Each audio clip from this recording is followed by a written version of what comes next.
Bienvenidos a un nuevo programa de personajes de la Venezuela virtual. Esta vez estoy con Otto Medina Villegas. ¿Cómo estás, Otto? Muy bien, Jorge, un gran placer saludarte. Mira, estás rodeado de libros, estás en tu biblioteca, en tu oficina. Estoy en mi laboratorio, sí. Sí. Bueno, tu hermano Carlos me puso en contacto contigo y me llamó la atención sobre que escribiste un libro sobre la masonería y que es un tema que, bueno, que pues siempre uno lo tiene así como que le interesaría saber más, pero es difícil encontrarse un masón que le cuente. ¿Qué nos puedes hablar de tu libro, de la Hermandad de Piedra? Bueno, en realidad la masonería es para divulgarla, ¿sabes? Según mi criterio. Lo que es secreto y lo que es discreto, y además de lo que no debe decirse, está perfectamente definido dentro de la masonería. Todo lo demás, incluyendo nuestras leyes masónicas, en nuestra constitución masónica de Venezuela, por ejemplo, el artículo 1 de la constitución, te manda a divulgar, te ordena divulgar. Lo que sucede es que a veces pienso, por deficiencias, me imagino, que cualquier cosa que yo diga de masonería, yo estoy revelando algo y no divulgando algo. Entonces, ese es un gran problema que se tiene, donde hay ese misterio, esa reserva, que permite que la masonería no sea conocida y se le sataniza generalmente, por falta precisamente de apologética, de gente que defienda la institución y que hable de sus principios, que no son otros que los que tienen las religiones y los que tienen la filosofía que más perennes, las que todavía estamos viviendo nosotros de los griegos para acá. Eso es lo que establece la masonería. De manera que allí no hay misterio de ningún tipo. Además, pues no puede ser misteriosa, puesto que un misterio es algo que no conoce nadie, porque si lo conociera alguien sería un secreto, ¿no? O sea, un secreto es algo que conoce unas personas y otras no, pero un misterio es algo que no conoce nadie.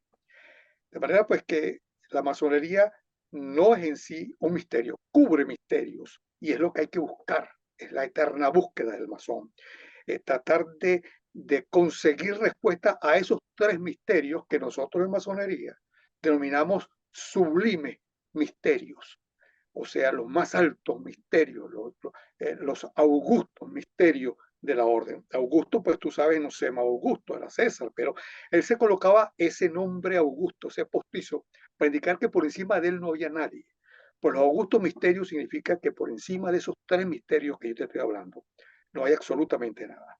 Y en esa búsqueda de esos tres misterios, no solamente están las religiones y las filosofías, está también la masonería de hace muchísimos siglos. ¿Y cómo entras tú en contacto con la masonería? ¿Es algo que tenía que ver con tu familia, con amigos, con el sistema educativo donde estuviste? ¿Qué cuál fue el primer contacto? ¿Cómo es esa llegada a la masonería? La primera vez que en mi vida escuché hablar de masonería, se lo escuché a un hermano del colegio La Salle, donde yo me eduqué en Barquisimeto. En el colegio La Salle escuché la forma en que se despotricaba de la masonería tan feo, tan horrible, que dije, ¿qué es esto? ¿Qué puede ser esto tan feo y tan horrible, no? Y es la primera vez que escuché yo hablar de masonería. Pero la idea inicial, la idea que prendió el fuego, arranca en España. Estudiando yo en España, estaba muy de moda el tercer ojo de los San Rampa y toda esa cuestión de los hippies, ese movimiento del año 68, 69. Y pues allí empecé mi curiosidad sobre el esoterismo, más que la masonería, sobre el esoterismo en forma general y muy especialmente el orientalismo, o sea, todo lo que son religiones orientales. Y por allí comenzó mi búsqueda en el budismo zen y me fue llevando de la mano a esa cultura o esa filosofía occidental, ya no budista, ya no oriental, sino occidental, cábala, eh, eh, alquimia, etcétera, etcétera. Entonces entré a ese lenguaje particular denominado el lenguaje de los pájaros, o también se le llama lenguaje verde, que es el lenguaje de los alquimistas, el de Fulcanelli, por ejemplo, con el misterio de las catedrales. Ese lenguaje que él utilizaba allí, ese lenguaje verde que se utiliza también en la masonería. La masonería tiene el lenguaje verde, el lenguaje de los pájaros, como bien dice el Corán, que lo conocía muy bien Salomón, cuando cita a Salomón en una o dos veces que lo citan en el Corán, pues se refiere al lenguaje de los pájaros. Ese lenguaje es el que estudia la masonería. Y entonces, bueno, comenzaste a buscar un grupo en España, entraste en España a la masonería. No, en España me enamoré de la masonería, de la filosofía masónica, a través de pocos libros que en el rastro de Madrid conseguía, en libros usados, etcétera. Yo lo iba comprando de masonería, que posiblemente masones que fallecen y venden, la familia vende los libros a rastro. Entonces en ese mercado de las pulgas conseguía algunos libros de masonería, no los entendía, por supuesto, porque estaban todos encriptados, cifrados, y entonces se me dificultaba. Y eso me retaba más, por supuesto. Allí empiezan los primeros libros a caer en mis manos, empiezo a leer rituales, empiezo a leer información masónica que me despierta. Pero estamos hablando del año 68, 69 y 70.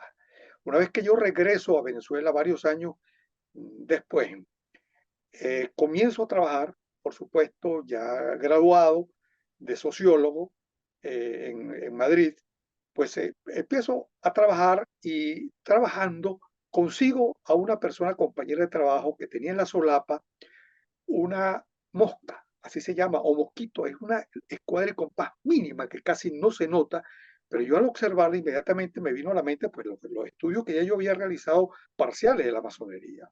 Y le pregunto, ¿tú eres masón? Y me dijo que sí. Y ahí comenzó una amistad que perdura hasta ahora. Él es una persona ya algo mayor que yo, tendrá 86 años, 87 años aproximadamente. Y empezó a hablarme de masonería, empezamos a conversar de masonería, me di cuenta que efectivamente no desvirtuaba absolutamente nada de lo que yo había leído ya en Madrid, me entusiasmé y me inicié entonces en la masonería en el año 1982, un diciembre de 1982. Ya casi 50 años han pasado ya. ¿Y tú Ese, tienes que entrar a través de un miembro o simplemente te descubres dónde se reúnen y te presentas? ¿Cómo es el proceso de admisión? Mira, tiene que ser necesariamente sugerido, tienes que ser sugerido por tres maestros masones, ni siquiera aprendices y compañeros.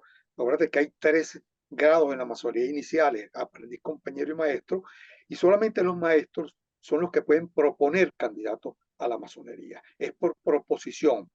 Eso no quita que si tú estás interesado, como nosotros decimos, toques a las puertas del templo, o sea, vayas a una logia, diga, mira, yo estoy por acá porque he leído, he escuchado de masonería y quisiera que me explicaran un poco al respecto, y se enamore, se embelece por la orden, por su filosofía, a través de personas que le comenten allí mismo en el templo, y pues ingrese, solicite, pero necesariamente para poder ingresar tendría que tener el patrocinio de tres maestros masones de la logia local, si hay una sola logia en ese estado, o de varias logias si está en Caracas, que hay más de 35 logias en Caracas.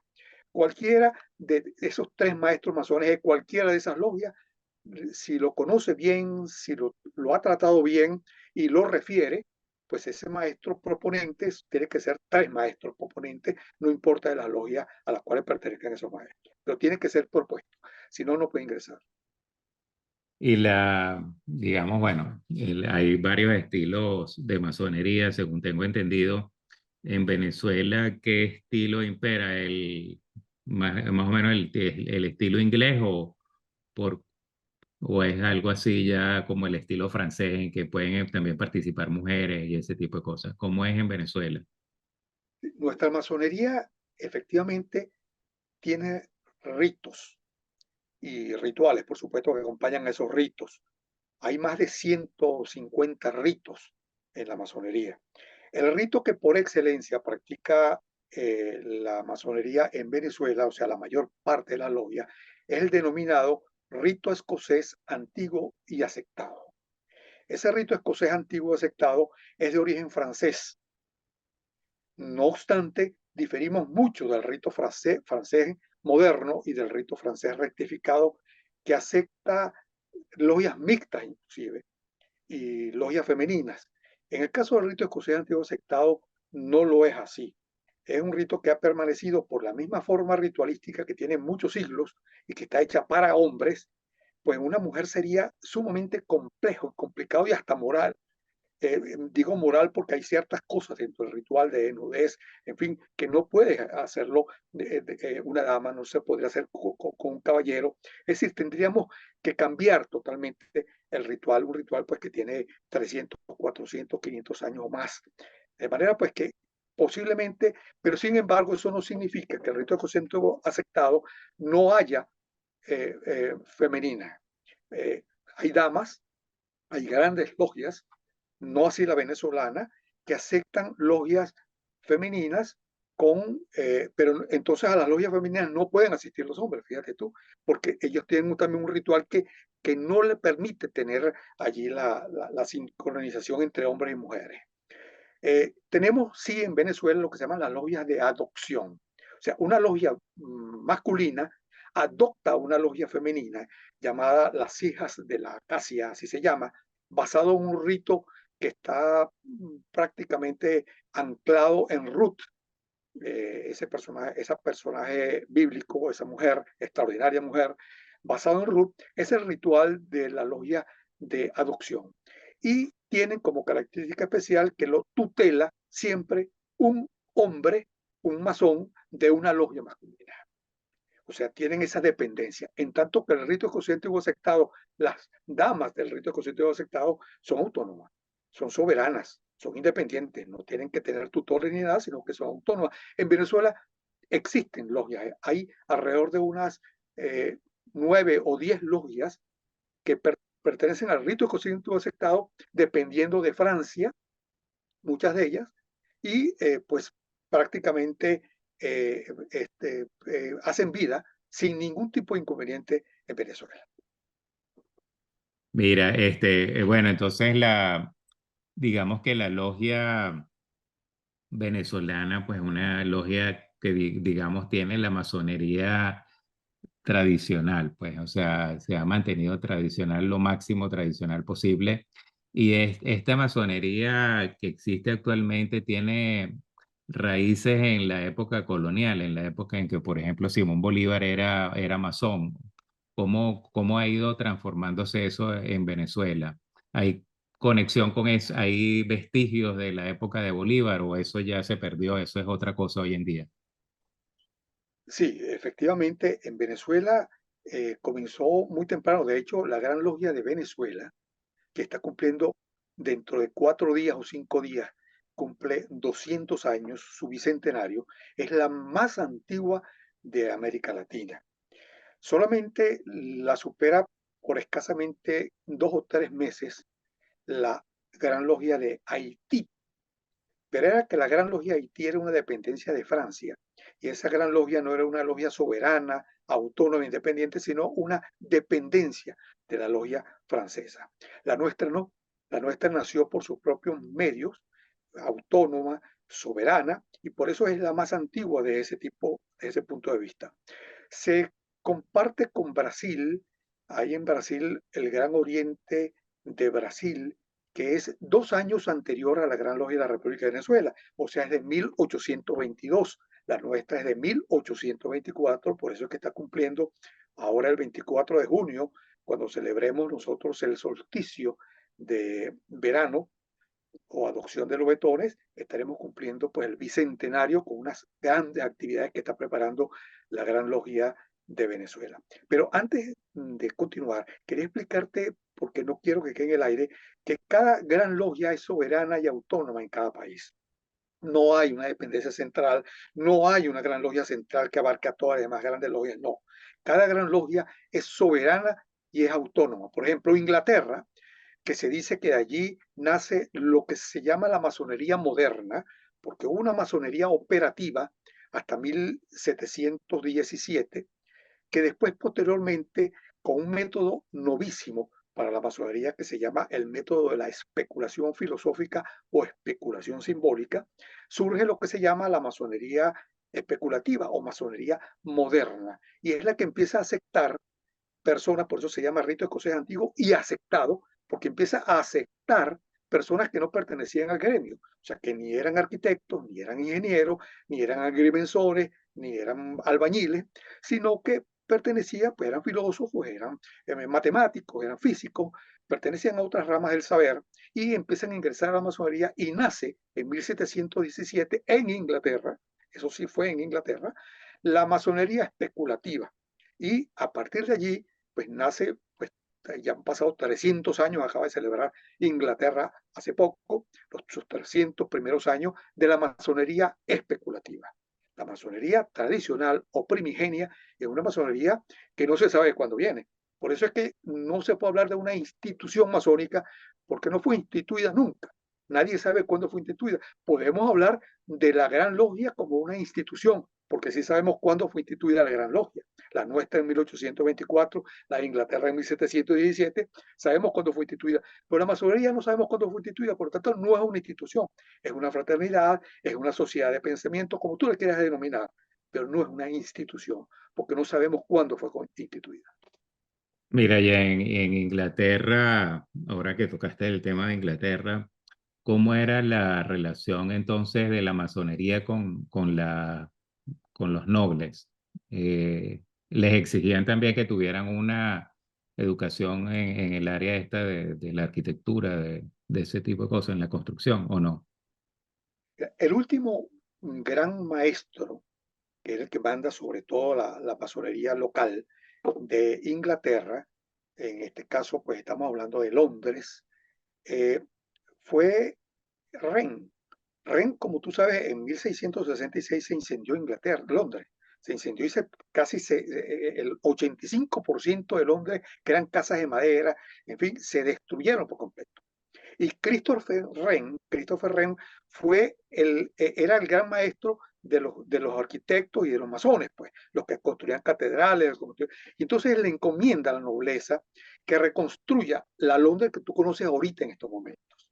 Y es Christopher Wren el último gran maestro operativo y nace entonces la especulación en 1717, como te dije, con el primer gran maestro especulativo que no era arquitecto como Christopher Wren.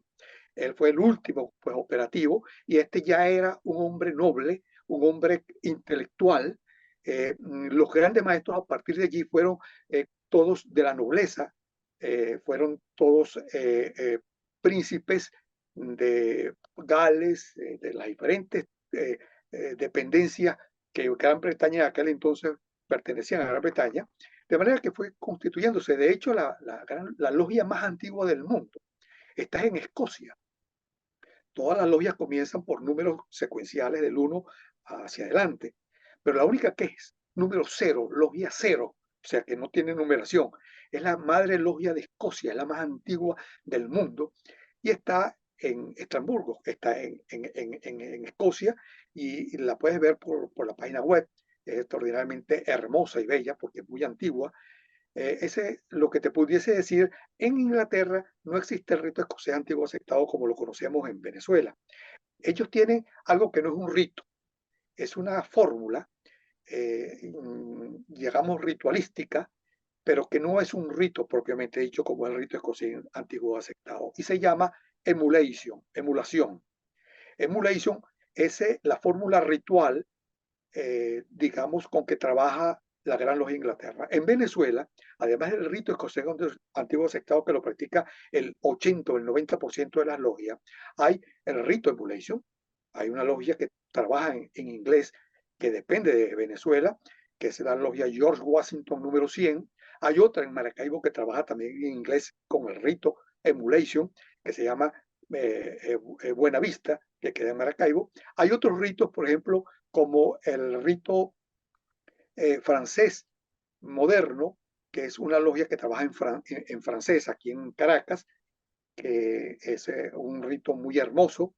Es la logia Humboldt, que trabaja, perdón, Lafayette, que trabaja en francés, y hay otra que trabaja en alemán, que es la logia Humboldt, precisamente. Y hay otra que trabaja en italiano, que se llama Giordano Bruno, que trabaja en italiano. Trabajan con ritos italianos, con ritos franceses, con ritos alemanes, porque como te dije, son más de ciento y tantos ritos en el mundo.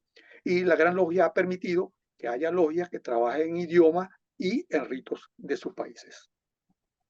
Y bueno, vamos a suponer una persona como tú que se quisiera ir a vivir, pongamos, a Inglaterra. Entonces, puede conectarse inmediatamente con una logia en Inglaterra y hay rangos en que te aceptarían en Inglaterra o tienes que demostrar algo para volver a estar en el estatus en que estabas.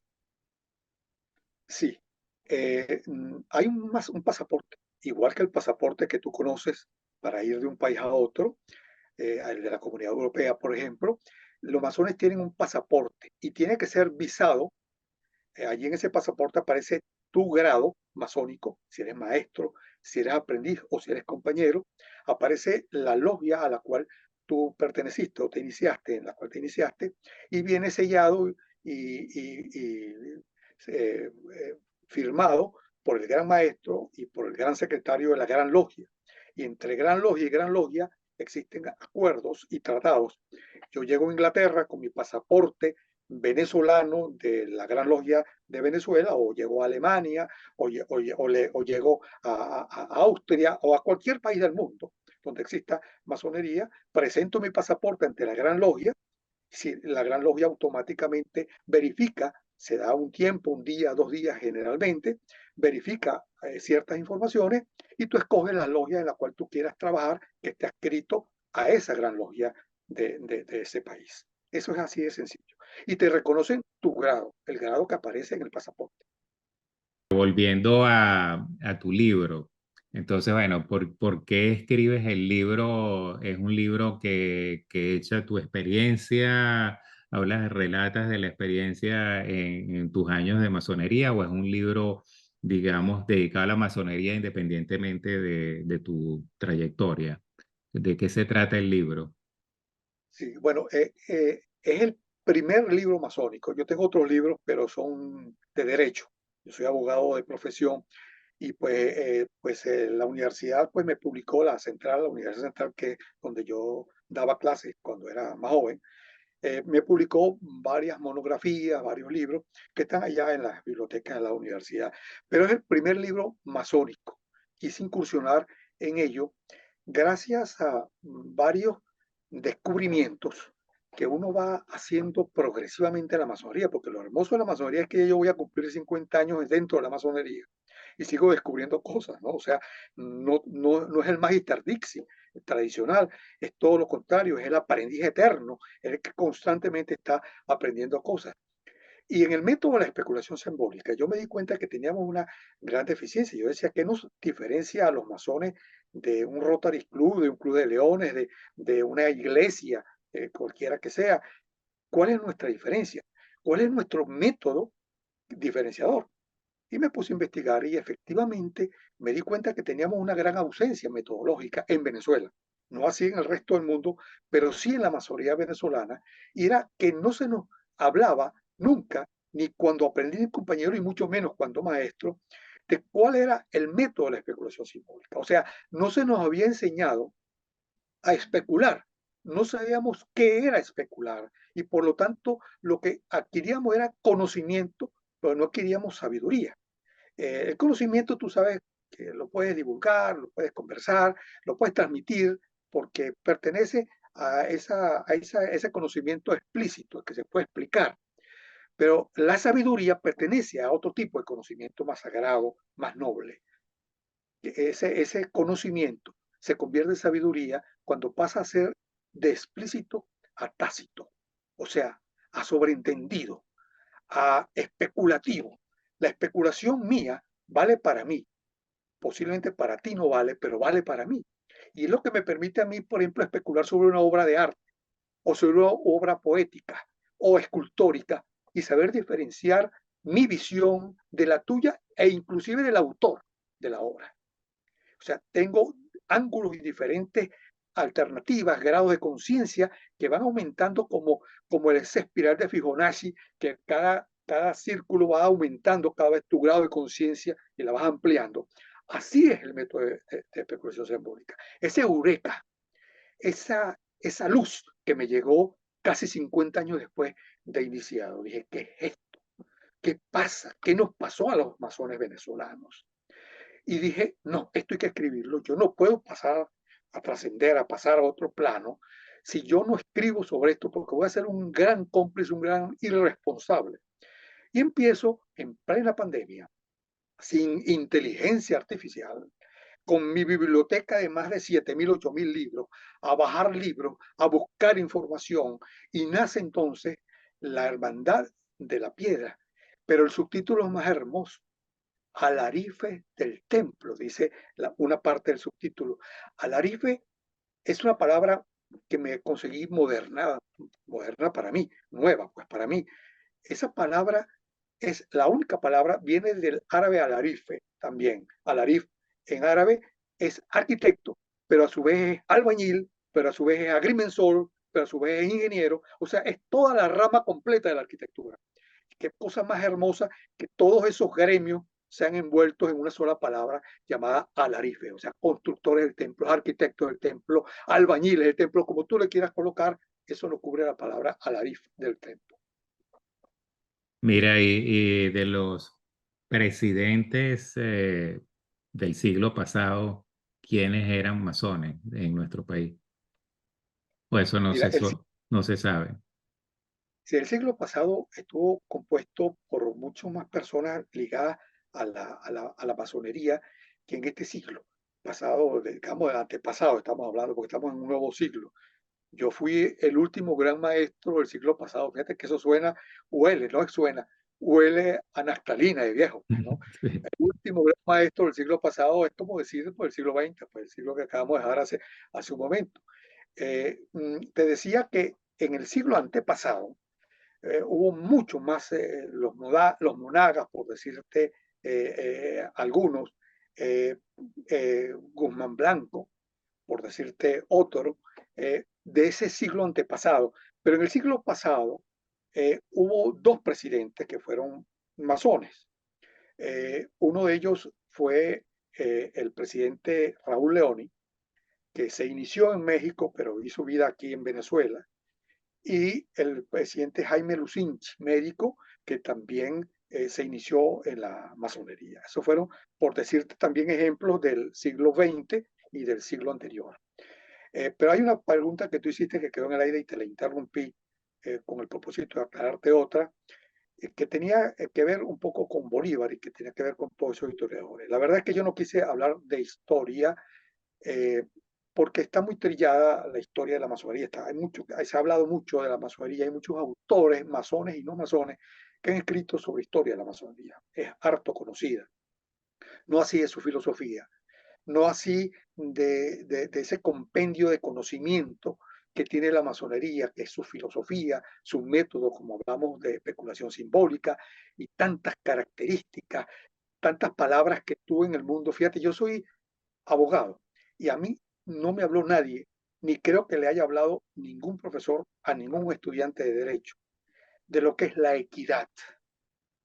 Pero tú ves un grado muy alto de la masonería que habla de la equidad y te dice que la equidad es fundamental para complementar a la justicia, porque puede ser una ley y tú crees que es justa porque es una ley, pero la ley puede ser lo más abominable del mundo. Si no va acompañada de la equidad, que es ese equilibrio, esa ponderación que hay que tener en el momento de administrar una norma, entonces la justicia sería incompleta. Y no solamente eso, Salomón añade otro elemento. Si tú te metes en Metanoia, un programa que tenemos en YouTube, en Metanoia y pones conciencia, pones equidad, pones esas palabras y pones la palabra metanoia, vas a ver hablar estas cosas que te estoy hablando yo acá, pero ya desde el punto de vista mucho más amplio. Pues le falta una tercera pieza todavía a la ley, ya dijimos que es la equidad la segunda, pero la tercera es la piedad. No hay cosa más hermosa que la piedad. O sea, llega cierto momento en que el legislador, y en este caso el juez, el que administra la justicia, tiene que tener el manto de la piedad. Porque si carece de eso, puede ser agridulce, pero no será piadoso. No tendrá la miel de abeja en la punta de la boca. De manera que la piedad viene a ser el tercer elemento. Nadie me habló de eso y yo soy abogado. A nadie, ningún abogado de Venezuela ni del mundo, creo yo, se le ha hablado de esos tres elementos. Bueno, esos tres elementos se consiguen en la masonería. Son estudios que tú vas haciendo progresivos dentro de la orden. Y Bolívar y todo ese equipo de personas que lo acompañaron, Morillo, nosotros tenemos una lucha que se llama Bolívar y Morillo, y eran dos generales opuestos en la batalla, y se dieron un abrazo. Bolívar y Morillo en Trujillo se En, abrazaron en masónicamente Santana, ¿no? En Santana, algo así. y se abrazaron. Lo mismo que ocurrió con San Martín. Cuando San Martín se reconoce como masón con Bolívar, cambia la historia, cambió la historia y nadie sabe por qué cambió la historia y dónde están esas actas. Ahora hay que preguntarle al gran mariscal de Ayacucho, Sucre, que fue el que sirvió de secretario en esa reunión, y vamos a conseguir muchas informaciones también hermosas. Efectivamente, el siglo pasado desde Gual y España, desde nuestros precursores, que fueron a través de los españoles presos que vinieron de España y algunos que otros españoles generales que empiezan a hacer esa masonería que tiene más de 200 años. Esa masonería, estoy hablando que aquí hay logias en Venezuela que tienen 207 años, 212 años, son mayores que la Gran Logia de Venezuela. O sea, tienen más edad como logias que la propia Gran Logia de Venezuela. Son más antiguas. ¿Y quiénes son los precursores que estuvieron allí? Bueno, son todos estos precursores que estamos hablando, casi todos, por decirte algunos, pues Mariño. Mariño fue el fundador de la logia Victoria número 9 en La Victoria, Estado de Aragua. Y no solamente fue venerable maestro y fundador de esa logia Victoria número 9 que todavía existe, sino que fue velado allí en la logia cuando murió Morillo. Y perdón, te dije Morillo, Mariño, y quien dio el discurso de orden, el panegírico fúnebre, ¿quién crees tú que fue? El presidente de la República, que era Guzmán Blanco, que era masón también. Ese es el panegírico, que por cierto es un hermoso panegírico de cuando muere él allá la historia está llena de masonería por todas partes. Tú vas a la Biblioteca Nacional y vas a conseguir 1000 libros, no sé cuántos, que te hablen de masonería y de historia de masonería. Ahora, de los pocos que se ha hablado de filosofía y de principios de la orden, La Hermandad de la Piedra, que está agotado, por cierto. Es un libro que se agotó en menos de un año en esa edición. Las personas tienen que tener qué edad para entrar en la masonería. Ya son en edad adulta o puede ser, por ejemplo, un adolescente de 15, 14 años. No, tienes que ser necesariamente tener 21 años si no eres hijo de masón. Si eres hijo de masón y has sido reconocido por la masonería como Lubetón, Lubetón es un reconocimiento que se hace. Acuérdate que la masonería solamente cubre y protege a los masones y está obligada con los masones a ayudarlos en cualquier parte del mundo y solidarizarte con ese masón.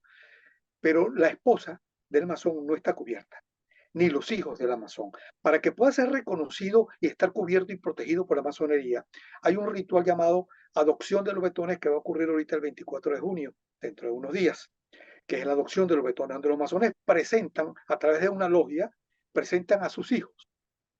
Y esos hijos son niños de 7 años, 9 años, 10 años, 11 años, 12 años, en fin, que son menores de edad, que son presentados para que hasta tanto, si el padre fallece, hasta tanto no sean mayores de edad, la logia que los apadrina se obliga a protegerlos, a cuidarlos y a cuidarlos. Pero entonces, y la mujer y la esposa del masón tampoco está cubierta. Entonces hay una figura, es un ritual muy hermoso llamado reconocimiento conyugal, donde el esposo presenta a su esposa a la logia y estas sí tienen más duración. Si ella no se llega a casar nunca más después que pierde al esposo, la logia que la está patrocinando tiene que cuidarla y protegerla y auxiliarla hasta que ella muera. Si ella se vuelve a casar, pierde el beneficio. Pero si no se casa, si ella entra en penuria, la logia la protege hasta que ella muere. Y tú sabes que las logias no tienen tiempo de caducidad, no mueren nunca. Duermen, simplemente caen en sueño y se despiertan más adelante, pero no mueren nunca. Entonces, de manera que siempre estará cubierta hasta que fallezca la persona si está necesitada. Y claro, esto es ayuda comunitaria o las logias cuentan con un presupuesto que ustedes tienen que pagar algo anualmente o algo así para que la logia pueda manejar eso. ¿Cómo funciona la parte económica para ayudar? Mira, es pírrica. Las logias son pobres. Es lo más pobre que tú te puedes imaginar son las logias. Los que tienen dinero son algunos masones, es otra cosa. Pero las logias en sí, por razones de tradición, costumbre y por razones éticas y morales, tienen que tener tesoros, así se llama, pequeñitos. Tú ves cuánto es el tesoro de una logia y te mueres de la risa. Tú ves cuánto es la contribución que tú tienes que hacer a tu logia y te mueres de la risa. Pero cuando tú te depositas voluntariamente en un saco que se pasa en todas las tenidas para que los hermanos contribuyan, tú ves que entonces ahí está la generosidad del masón. El masón no se obliga, pero voluntariamente nunca va a dejar que su logia vaya a decaer, nunca va a permitir que haya un lubetón, un hijo de un masón que falleció, que esté en la miseria o que esté con problemas, o una esposa que haya sido reconocida su matrimonio por la masonería, que sea protegida y que esté en penuria. Ahí todos los masones acuden, todos los masones generosamente la apoyan. Esa es la gran diferencia. Entonces nunca vas a ver ni de falco, ni de robo, ni nada, porque son muy pobres las logias. Las logias no tienen oropel, no tienen nada, son pobrísimas. Te va a dar risa cuando tú veas el estado de cuenta de una logia. Te va a dar risa y eso tiene un sentido. Mira, y bueno, la masonería es compatible, por ejemplo, con practicar la religión católica o cualquier otra religión. Se puede llevar las dos cosas. Sí, eso estuvo prohibido a nivel de la religión católica por el derecho canónico. Había un artículo expresamente dirigido a los comunistas, a los masones y bueno, y todos los bichos raros, el que quemó, el que hundió el Titanic y todo cuanta cosa rara surgiera, pues los masones están detrás de eso y eso sigue siendo así. Se sataniza pues sin ningún tipo de responsabilidades de los púlpitos, de las iglesias y todas estas cosas. Esto ocurre y va a seguir ocurriendo. Mira, en mi libro hay un capítulo completo de apología de la orden, porque es un libro pensado en la familia del masón y en la sociedad en sí, para que la sociedad conozca lo que es la masonería. Pero el masón que sepa leer entre líneas va a darse cuenta que está toda la filosofía masónica plasmada allí. Allí, por ejemplo, habla un tema sobre la duda. Y yo te digo una cosa, yo prefiero ser dudante que ser creyente. Sí, yo prefiero ser dudante porque el que duda tiene la posibilidad de creer o no en base a su duda, pero el creyente lo hace por fe, ciego. Es decir, son dos figuras muy especiales. Eso nos divide de la religión, no de la católica, de todas las religiones, porque no hay otra cosa más importante que la fe. Pero es que hay un capítulo sobre la esperanza, que es hermosísimo en la masonería y que está en el grado 3 de la masonería y que la representa un ancla y es la esperanza. Mira, hay un libro que yo cito también en mi libro, que es un libro maravilloso, está en francés, lamentablemente no se consigue en castellano, pero está en francés y en castellano la mejor traducción es El portal de la segunda virtud. Lo escribe un francés, Charles Peguy, y el tema es sobre la virtud. La segunda virtud. Tú sabes que las tres virtudes teologales, la primera es la fe, la segunda es la esperanza. La fe es, como tú sabes, una mujer ciega, está cubierta y es una persona, digamos, de mediana edad, una mujer de mediana edad. Después viene la esperanza, que está con una mano y un ancla, y es una joven, una noble. Y después viene la caridad, que es una mujer ya de cierta edad, que de sus dos pechos está amamantando dos niños. Esas son las tres figuras teologales, las tres, pues Dios no practica, no debe practicar ninguna virtud, y mucho menos teologal cuando está referida a Dios. Pero resulta ser que Pewi dice que sí, que Dios ama a la fe a través de la esperanza. Fíjate tú, o sea, mete a la fe, la mete dentro de la esperanza, porque dice que la única virtud que puede practicar Dios es la esperanza. Él no puede practicar la fe porque Él es fe, ni la caridad porque Él es amor, es caridad. Pero ¿y la esperanza? Él no está esperando que ese espíritu que salió de Él, que eres tú y que soy yo y que son todos los demás, regrese. Él no está en esa espera, en esa esperanza. Entonces la única virtud que Dios practica es la esperanza. Fíjate cosa más hermosa, esa poesía de Pewi, de Charles Pewi, es del portal de la segunda virtud, que es la virtud de la esperanza. Bueno, eso lo trato en el libro. Eso está allí en el libro. Eso te sirve a ti como persona no masón y me sirve a mí como masón también, porque me fortalece uno de mis grados de la masonería. Muy bien, mira, todas las personas que pasan por aquí, yo les pregunto, llegando al final, ¿qué es la felicidad? ¿Qué concepto de felicidad tienen en su vida? Y que si tienen un eslogan de estos que usan, por ejemplo, cuando ya es difícil, cuando es difícil levantarse, cuando hay tareas difíciles, cuando la cosa no es obvia. ¿Cuál es tu felicidad y cuál es tu eslogan? Mira, está llena de información. Te puedo citar en cada ritual aspectos que tocan el tema de la dicha y de la felicidad y de la buena fortuna, por darle un nombre, porque en la fortuna nosotros no creemos los masones, en las partes aleatorias, en la suerte, eso no existe, pues tú te vas labrando poco a poco, ¿no? Pero la mejor figura que tenemos nosotros es la piedra. La piedra es ese ser autóctono de la vida, por eso somos constructores del templo y ese templo se hace con piedra. Eh, la piedra es algo que tiene fuego dentro. La piedra es lo único autóctono que hay en la tierra, porque tú no sabes si nosotros mismos somos espigas, si las plantas, los animales son espigas de otros mundos, no lo sabes, todavía no lo hemos llegado a descubrir. Giordano Bruno, y por eso lo quemaron, sí lo descubrió. Tiene un libro que se llama La vida en otros mundos, bellísimo, y por eso fue quemado en la Piazza di Fiori en Roma. Pero nosotros pensamos que la piedra es el único ser autóctono. Tú frotas una piedra y nace el fuego. Tú ves que la piedra es eterna, se convierte en piedra, en tierra nuevamente. Tú formas parte de esa tierra y vuelves otra vez a ser tierra, te lo dice la Sagrada Escritura. La felicidad está en sí en la fraternidad. Tú vas a ser fraterno en la medida que seas, vas a ser feliz en la medida que seas fraterno. Y la fraternidad, menos mal, no es una virtud. La fraternidad es la suma de todas las virtudes. Es decir, si falta una, por ahí se escapa la felicidad. Por allí se escapa la fraternidad. Por una que falte. De manera que la suma de todas se llama fraternidad. Y la masonería es una gran fraternidad. Yo te quiero a ti porque tú eres mi hermano de sangre, hermano carnal. Yo quiero a Carlos porque es mi hermano de sangre. Además de que Carlos tiene muchos más valores masónicos de lo que él mismo sabe.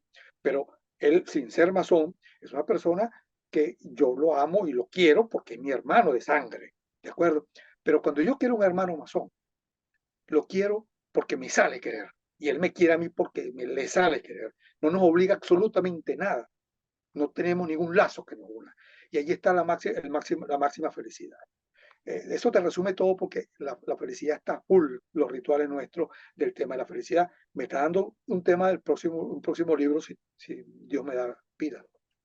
Mira, ¿y qué eslogan te dices a ti cuando estás down, cuando estás que ya no puedes o siempre has tenido la energía?